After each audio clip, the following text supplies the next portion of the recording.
ಲೇ ಎಲ್ಲೋ ಹಂದಿ ಹಿಡಿಯೋರ್ನ ಕರ್ಕೊ ಬರ್ತೀನಿ ಅಂದಲ್ಲ ನೋ ಬರ್ತಾವನೆ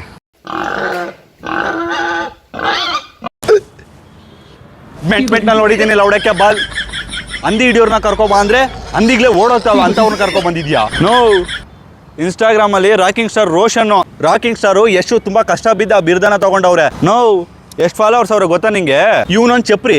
ಇವನ್ನ ಫಾಲೋ ಮಾಡಿದ್ರೆ ಏನು ಉದ್ಧಾರ ಆಗಿರ್ತಾರ ಅವರು ಚಪ್ರಿ ನನ್ನ ಮಕ್ಕಳೇ ಇರ್ತಾರೆ ಏನು ಬೆಟ್ಟಿಂಗ್ ಆ್ಯಪ್ ಪ್ರಮೋಷನ್ ಮಾಡೋದು ರಾಕಿಂಗ್ ಸ್ಟಾರ್ ರೋಷನ್ ಅಂತ ಇಟ್ಕೊಬಿಟ್ಟು ಹೀರೋ ಥರ ಬಿಲ್ಡಪ್ ತಗೊಳ್ಳೋದು ಒಂದಾದ್ರೂ ಒಂದು ಒರಿಜಿನಲ್ ಕಂಟೆಂಟ್ ಐತೆನೋ ಮಾಡೋದು ಮನೆ ಆಳ ಕೆಲಸ ರಾಕಿಂಗ್ ಸ್ಟಾರ್ ರೋಷನ್ ಅಂತೆ ಎಷ್ಟು ಫ್ಯಾನ್ಸ್ ಏನು ಕೇಳಿಲ್ಲ ಇವನ್ನ ಫ್ರೆಂಡ್ಸ್ ಇಂಥ ಚಪ್ರಿಗಳು ನಿಮ್ಮ ಸಜೆಷನ್ಗೆ ಬಂದವಾಗ ಇಲ್ಲಿ 3 ಡಾಟ್ ಕ್ಲಿಕ್ ಮಾಡಿ ಚಪ್ರಿಗಳಂತಲ್ಲ ಯಾರೇ ಬೆಟ್ಟಿಂಗ್ ಆ್ಯಪ್ ಪ್ರಮೋಷನ್ ಮಾಡಿದ್ರು ಕೂಡ 3 ಡಾಟ್ ಕ್ಲಿಕ್ ಮಾಡಿ ನಾಟ್ ಇಂಟ್ರೆಸ್ಟೆಡ್ ಅಂತ ಕೊಡಿ ಅದಾದ ನಂತರ I don't want to see reels from this account ಅಂತಿದೆಯಲ್ವಾ ಇದನ್ನ ಕ್ಲಿಕ್ ಮಾಡಿದ್ರೆ ಲೈಫ್ ಟೈಮ್ ಇಂಥ ಚಪ್ರಿಗಳು ನಿಮ್ಮ ಇನ್ಸ್ಟಾಗ್ರಾಮಲ್ಲಿ ಬರಲ್ಲ ಇಂಥ ಚಪ್ರಿಗಳನ್ನು ರಿಪೋರ್ಟ್ ಮಾಡಿ ನಮ್ಮ ಕನ್ನಡ ಇನ್ಸ್ಟಾಗ್ರಾಮನ್ನು ಸ್ವಚ್ಛಗೊಳಿಸಿ